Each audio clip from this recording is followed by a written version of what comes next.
Hey guys, welcome to this week's show. With me, as always, is Kyle, the GM of Team Rocket Hey and guys, owner of the Caucasaurus, although he has still yet to it's claim named. it. Yeah, yeah. I have a feeling though. It's time. It's coming. It's coming. It's coming. Yeah. And it's coming. It's coming on somebody. It's not me though. Well, yeah, it's pretty much Braden's, but we'll But get into that. he's Those some been interesting results last week. absolutely, and Brandon's been defiant. Yeah, he's trying to get rid of that cog at the Yeah, last minute here, but he waited too late, in my opinion. But he has a good record agreed. though against Derek this year. 1-0-1. Yeah. He is undefeated against Derek. Yeah. Guy has 5 points all year.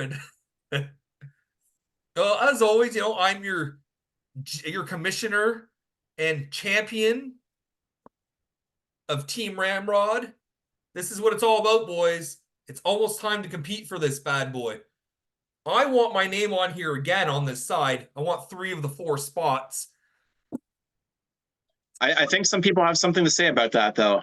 Well, people always have something to say about Team Ramrod winning, and they just don't do anything about it, except for Mark, apparently. Yeah, yeah. He took that personally. Yeah. Uh, let's get into last week's results. So the first one we'll talk about, of course, is the Champion Team Ramrod. 12-5-2 now in second place after losing to the Dumpster Fire, who's now 9-8-2 in 10th. Still in the thick of that playoff race. He beat me 8-5. Yeah, in my opinion, it was close until Sunday. I could have made another move, but I looked at the math. I'm like, I'll wait till the 8 o'clock game, and if it makes sense, I'll do it. But otherwise, I'm not dropping a player that I might want later on. Um, Yeah, and things just didn't work out for Team Ramrod. What happened here? yeah. Just one of those things where Mark seems to have your number sometimes, and this is a close matchup. I mean, Mark's goalies were on fire. 7 wins. That's a tough order to beat. By Seven I wins, mean, but their stats weren't great. no, but they're okay stats. For Um, you seven know, wins, you would expect like, oh my god, like yeah, yeah. I mean, a 2.40 GAA, that's okay. A 0.901, that's kind of like subpar. Obviously, your goalies didn't do you any favors. And Mark put up some good player numbers. 4 game-winning goals. He finally gets some game-winning goals, and it's not enough. yeah. That's what killed me Saturday night. I'm like, he got 2 game-winning goals. I'm like, fuck, like that's what Yeah, could be the difference. and I mean, getting 129 shots on goal is pretty rare. That's a lot. Like usually 112 puts you in the vicinity of winning that category, and you weren't even close. No. You know, So you, I'll you take run into these hot teams sometimes. But I'm disappointed because I really wanted you to beat Mark. You know, and that. now he's keeping pace with me. I really wanted to beat him. I did, but it Yeah, didn't happen. It didn't he happen. he had Um, one job, Shane. One job. I got off to a rough start, right? Hellebuck, they threw him in against Boston, and that's just not a good way to start the week. So I was behind the 8 ball a little bit on my goaltending stats, and his guys just kept winning, and I couldn't catch him in wins. There was no way. No. But it was the way I was looking at it, I was like, I had a really good chance at tying the week going into the final day, and with some luck, maybe win. But it just didn't pan out. It didn't pan out. I watched it all day. I watched every game. I was watching the stats on every game to make sure that, hey, is it time to make this move? Is it time to make this move? And the funny thing is, I lost by 2 goals. There's a couple players I looked at. One was Forrester. I almost picked him up, and he got 2 goals on Sunday. Oh, But I would have had to drop Hofer, and I wasn't sure I really wanted to do that, to be fair. yeah, that's always tough. And you get in those situations sometimes. Like, I don't really have anybody to drop to do a player pickup. It's not worth it, and you're kind of gambling.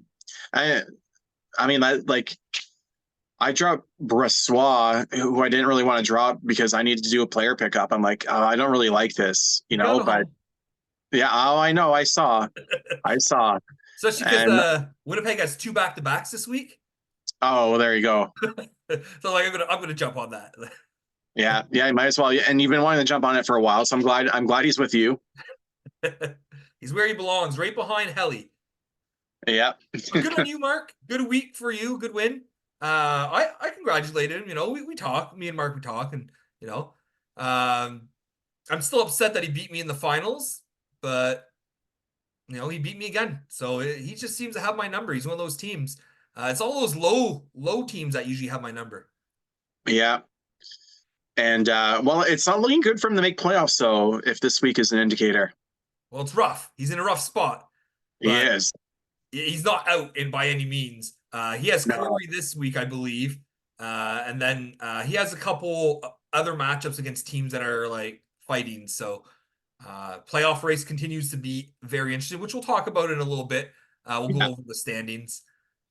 Braden's Biatch, 12-7 in third place.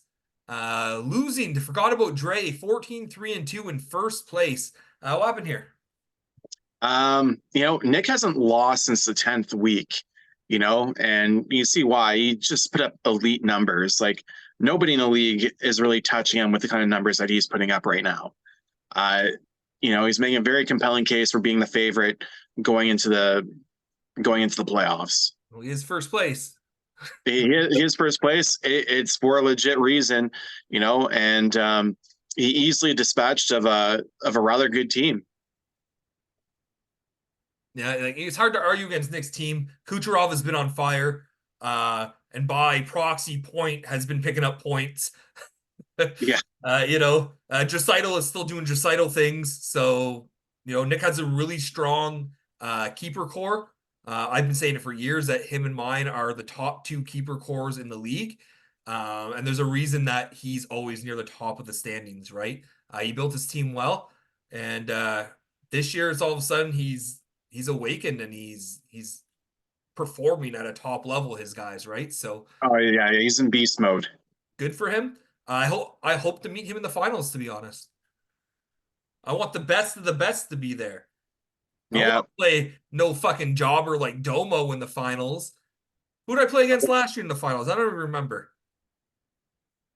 Who did he play? Was it Domo? No. It was Corey. Domo was my first. It was Corey. It was Corey. It Yeah. was, I think, a battle of 1 and 2, right? Or top 3 at least. Yeah. Stat guy. Can you It was. can you look into it, stat guy, and tell us what our standings were so we know? I'm pretty sure it was like Corey finished first, I think. He did. Yeah. Yeah. Stat guy Corey me on finished that first. though. Stat guy, he knows this shit. Yeah. Yeah, he does. But good win for Nick. Keep the momentum going. Not a huge loss for Travis. He can afford that loss right now against a team that is really good.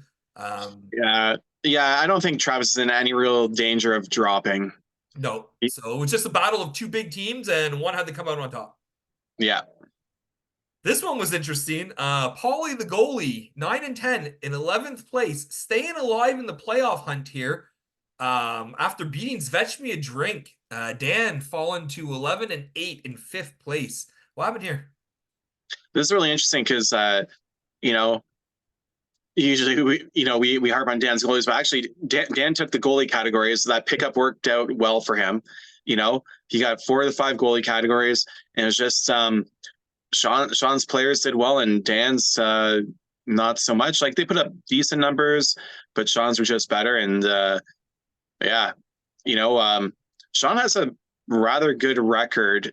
If you discount his first 5 weeks, Sean is 9-4, right? And he's still competing, even though he sold some pieces. But a lot of people weren't even interested in the pieces on his team, other than like a couple of guys. So Sean is still surprisingly a bit of a tough team, and he's still in the playoff hunt. And this puts Dan in a little bit of danger as well, because that group is catching up to him. Yeah, they're only 2 points behind him, and he has a tough week. He's playing Dre this week. That could be bad news for him. Yeah, I will say this about Sean. He historically drafts really well. I find what he does is his biggest mistake is he doesn't make moves until close to the deadline. Yeah. By that time, everyone else around you has gotten so much better, and you're still sitting with that team you drafted who was good at the draft, but they're outmatched now, right? And he just falls behind. I think if he made moves a little earlier in the season to improve his team, he'd be in a lot better spot at the end. I know it's funny to say because he's typically a great regular season team, Yeah. but like I find that that's what hurts him is that by the time he's ready to spend, everything's gone. The interesting thing about Sean is that, I think he has Braden this week. He's got, no, is it Daltrey? No, Say again. no, he's got Braden this week, and I think he has Daltrey next week. So he's got like two like very winnable weeks, and then his last week is against me, which I don't think is winnable. But shit could go sideways for me. Uh, I can't discount Sean. Sean's a great GM, and so he still has a path to the playoffs because the thing that he has over me, Mark, and Patches, he has that tiebreaker. So Yeah. as long as he catches us in points, he's got the tiebreaker, and that's what's scary for me. I have to keep winning because I don't have the tiebreaker. Yeah, Sean could be a big threat. Coming out of nowhere. Uh, Dan, a bad week for Dan. I like the move for him that he still did with the goalie. I think it worked Yeah, out for him and Neil. yeah. I just think his players just fell short this week, and Dan will probably still make the playoffs. But this is a roadblock that kind of sets him back a little bit, especially with, like you said, Dre this week. I don't know Hmm. what the schedule looks like after that, but Yeah, um, he has one more hard match after this.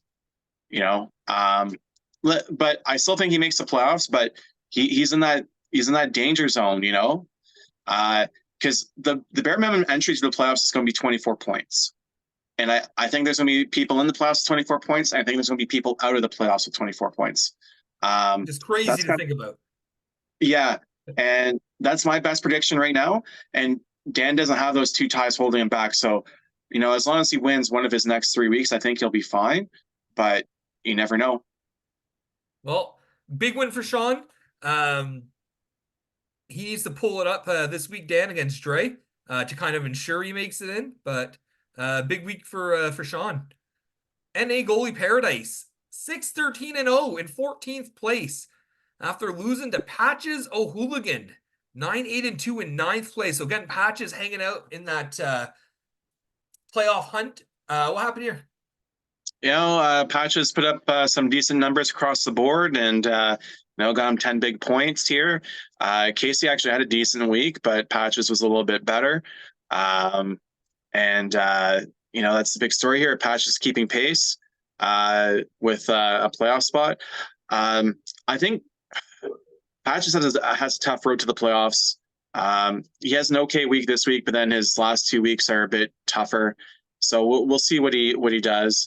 Um, you know, but he had a big week from Kane and Coleman and Doughty, putting out Rantanen, putting out big points, and big shutout from Thompson. Yeah, that helps, right? I mean, you don't have to put a lot together to beat Casey. Um, Casey's one of the weaker teams in the league, and that's not a shot at Casey. He sold pretty early, right? He just knew that his team wasn't there. Um, this is a slow project for him. He took over the team last year. He did a major overhaul trying to fix his issues, and I think he's on the right path. He just needs his young goalies to kind of start. But Patches needed this win, and good for him on getting that. Patches probably should be a playoff team. He's a Yeah, scary team to play face in the first round of the playoffs, unless your team Ramrod who beats him every time in the playoffs. But it'll be an interesting race. absolutely. Did y'all try the beef? 8-11 in 12th place, losing to mentally bedarded 10-9 in seventh place. So Kyle is still holding on to the seventh place spot. What happened here? I thought Daltrey was going to hold on for the win here, but it just didn't happen. Yeah, Kyle had a good performance from his players. Goaltending stats were kind of a wash, and that was enough to get him the victory. Yeah, I didn't pay attention to this one too much. So I don't know how back and forth it was. But I was right in saying Plums would win because Daltrey, who knows what you're getting with Daltrey. Yeah, That was I mean, my like Plum's got 4 goals from like Bucknevic from like all people. You don't see that too often. Butch. He went for a sixth last year, if you remember. He did. I do remember that quite well. Oh, Kyle has a solid team, especially with Bedard coming back. That's a huge boost to his team. Demko's playing well. Like he's gonna make the playoffs. And if things hold out where they are, he's gonna play me first round, and I think he's gonna regret making the playoffs. But Yeah, I don't think anybody ever regrets making the playoffs. Well, maybe if you miss out on that better draft pick, I if guess. it's on that draft pick, like you're like, my team's just shit. What am I even doing here? Yeah, I don't know. We'll see where he ends up. We'll see. Yeah, it's interesting that middle pack, right? This Very. this one you predicted properly.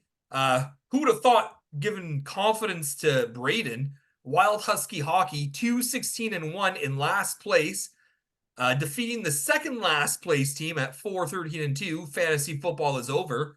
But apparently Derek still isn't involved because he's losing to Braden. What happened here? Well, I mean, it's no surprise to me because like I've been watching Derek's stats over the last number of weeks, and his player stats are like horribly weak. He And did move a lot of his players though, right? So no, like a lot of his no, top end. like it is what it is. But like I've been watching, and I'm like, Braden has like far better players. Braden's goalies have been better. Braden's actually like he's a bit of a tough team these last few weeks. I don't know if it's because his players took their heads out of their asses or, well, and Ottinger, getting Ottinger's healthy. playing well. Ottinger is playing very well, and all of a sudden Braden has a team. And I'm not saying to take him seriously, but I'm saying like Don't take him lightly. don't take him lightly. And I just felt he had a much stronger team than Derek after Derek sold. Braden still has some weapons, and we saw them on display this week. I think the issue with Braden's team is that these weapons he has now weren't performing at the start of the season. So they weren't weapons, and no one was interested in them at the deadline. That's Now, right. now they're starting to pick it up. All of a sudden, his team's playing well. They're like, we don't want that Caucasaurus. Yeah, We he's need to get our making a shit fight a bit, together. and I hope he wins this week because I play him next week, And then you and hope I he want wins against you and keeps going. no, because I'm gonna put the final nail in the coffin, and like, hey, it's just appropriate that the guy who holds Caucasaurus beats down the new Caucasaurus holder officially. I'm looking forward to next year to see what Dre names Braden's team. Oh, so you're predicting a victory for Dre for this year? Oh, interesting. Oh, I was thinking first place, but I guess the champion is what we said, right? I think it is. Yeah. I was thinking first place. No. I'm predicting a Team Ramrod victory. Fuck Dre. Sauce passed 11-8 in sixth place after losing to Team Rocket 9-8-2 and holding the eighth spot. You finally are in playoff position here, buddy. What happened this week or last week? Yeah, finally, 3 weeks in a row of winning. And this is the crazy part. I don't think this will happen, but there's a scenario where I could win again this week and end up in ninth place Because of the tiebreakers? because of the tiebreakers. Like it's a possibility. I don't think it's going to happen, but it's a possibility. Yeah, my goalies went on a rampage. 7 wins, a 928 save percentage, all that good stuff. 2 shorties, 29 assists, 122 shots. Yeah, he barely came out. I put up some tough to beat numbers, and yeah, Corey barely showed up, but I'm seeing some signs of life from him this week. There's good news for your team is that it's heavily rumored that Markstrom's gonna be a devil by the deadline. Really? Yes. That's not good news. That is not good news at all. The Devils suck. Well, it's because they have no goalie. I guess. No, that's huge. So Yeah, to get Markstrom, that should solve their issue. Producing again. But anyway, We'll see. yeah, good, bad loss for Corey because now he's in that area where he could get caught. So he needs to finish strong here in order to make to confirm his playoff spot. I think he probably makes it. Chances are he probably makes it, but there's a chance where they catch him. So he's in the same boat as Dan, right?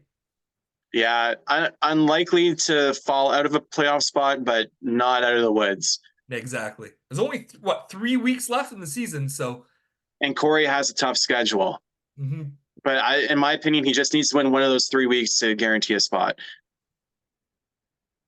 Speaking of playoff hunts here, Sorokin these nuts 11, 7, and 1 in fourth place now, jumping over a couple people after taking down the great Domo here, 8, 11, and 0 in 13th place.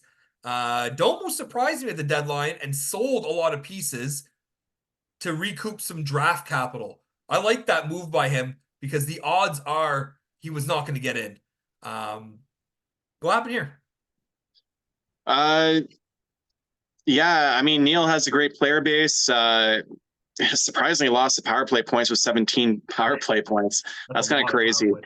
But yeah, 22 goals, lost with 25 assists. Domo put up 38 assists. I think that's probably like a single week record. I'm gonna have to look into that, but I kind of think that's a single week record for this year anyway. Stat guy will look into it. Stat guy.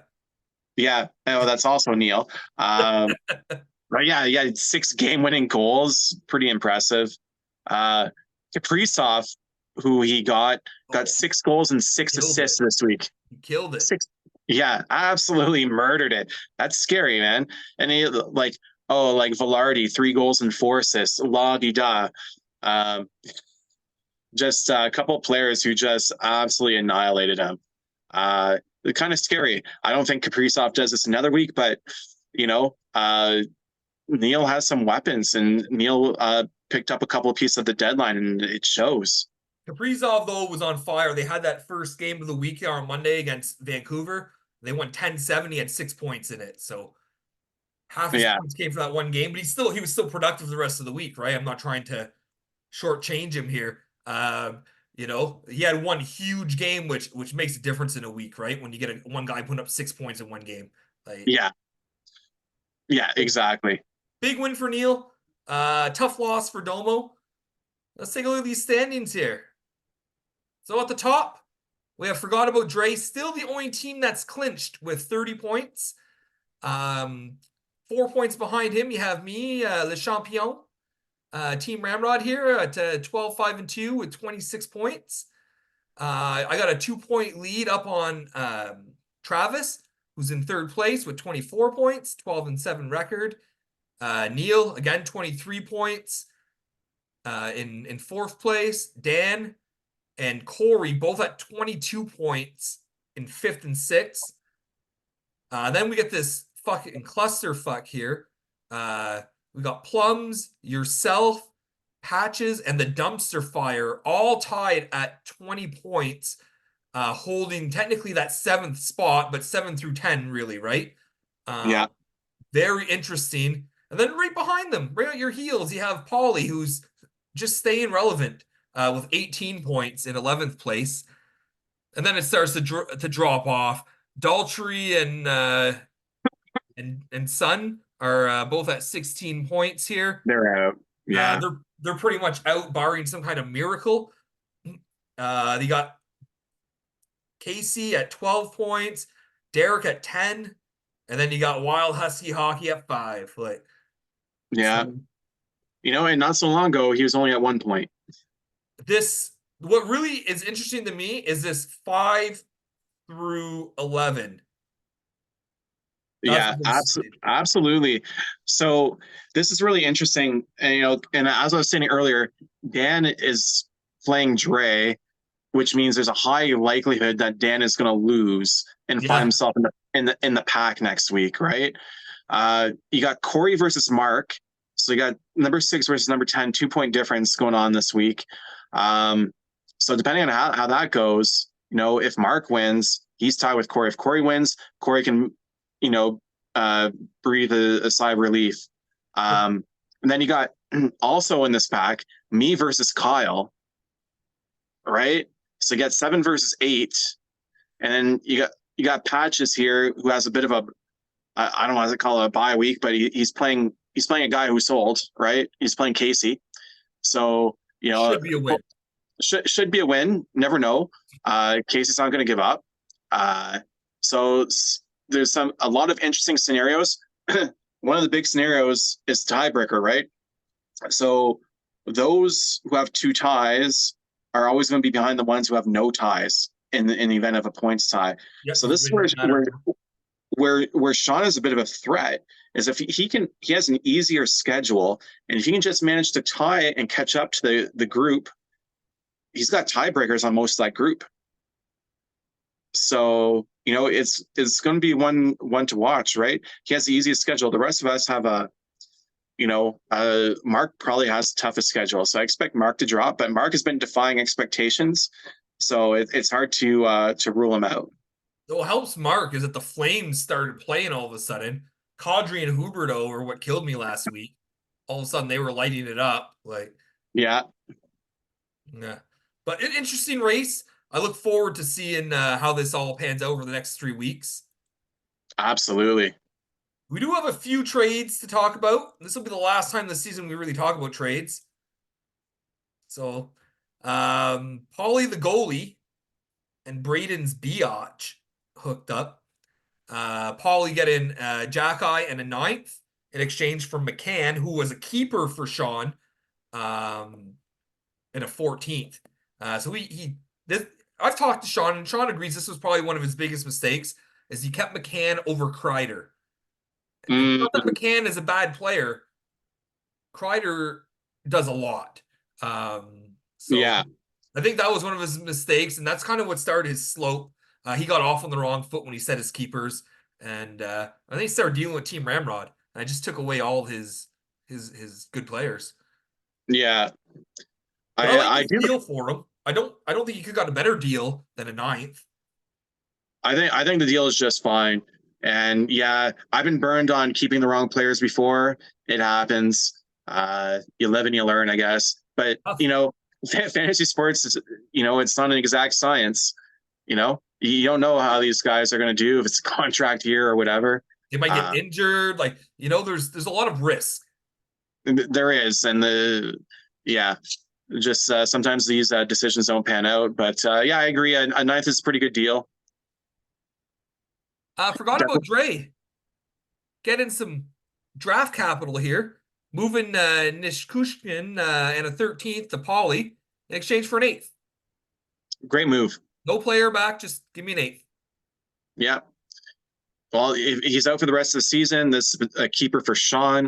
It only cost him an 8th rounder. Great for Dre to get some draft capital back for somebody who's not going to be using for the rest of the fantasy season, probably. And good for Sean to boost his keeper base. He actually flipped him, which we'll talk about in a few minutes. Oh, I okay. like the move by Sean. So he did pay an 8th, and that was his plan, was to keep him. But then he made a deal with Domo later on, and I think getting Niskushkin back was a big part of that. So I think it was a good deal for Sean. Even though he paid an 8th for the guy, Nick wasn't going to use him. I think that was a great deal for Nick, just getting draft capital. Yeah, absolutely. Daltrey receiving Farabee a 13th in exchange for McCabe and a 14th from Neil. What do you think of this? Yeah, I don't know what the intent of the deal is, but yeah, it's all right. Neil Here's some defensive is grit. yeah, he's getting some grit. And McCabe is one of the best for hitting in the league right now. So I mean, that's great for Neil. Yeah, I think it was a good move for Neil. Pick up a little grit. A 13th for McCabe is a fine price for a guy who's usually on the waiver wire. Yeah, This is where Daltrey really started moving more guys again. Daltrey and Patches hooking up. Daltrey getting Dakota Joshua, Jeff Skinner, a 7th and an 11th for Drew Doughty, Cole Caulfield, an 8th and a 14th. What do you think of this trade?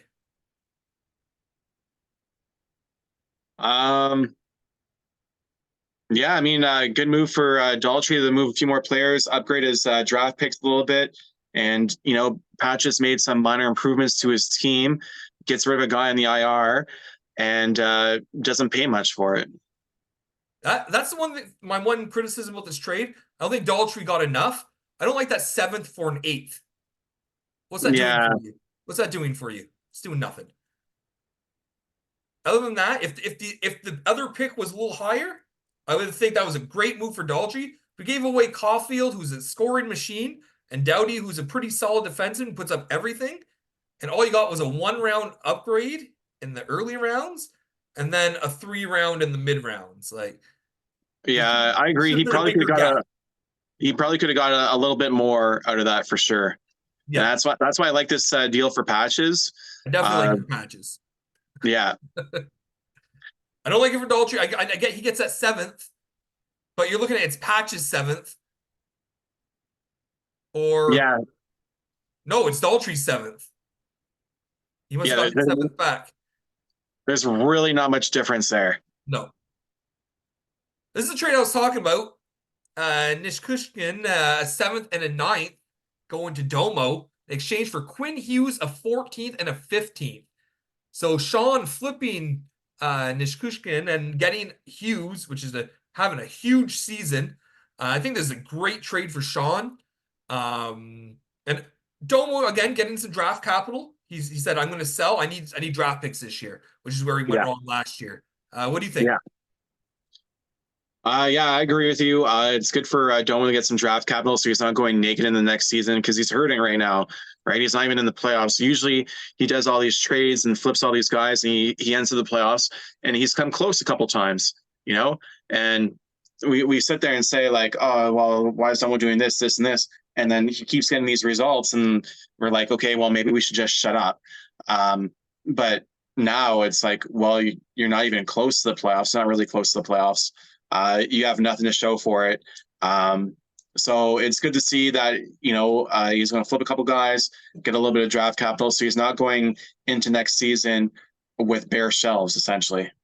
I think that's what happened, right? Because this year he went to the draft with bare shelves and he just didn't have everything he needed, a base. He didn't have a base to start moving things around. So he started Yeah. behind the eight ball. He must have realized that and said, I'm going to move some guys who can get me some good returns and go into next year with a better base and then start doing his deals, right?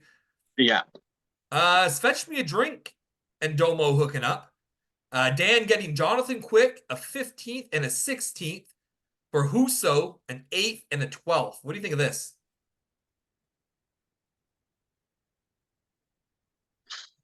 Yeah, it's a great deal for Domo.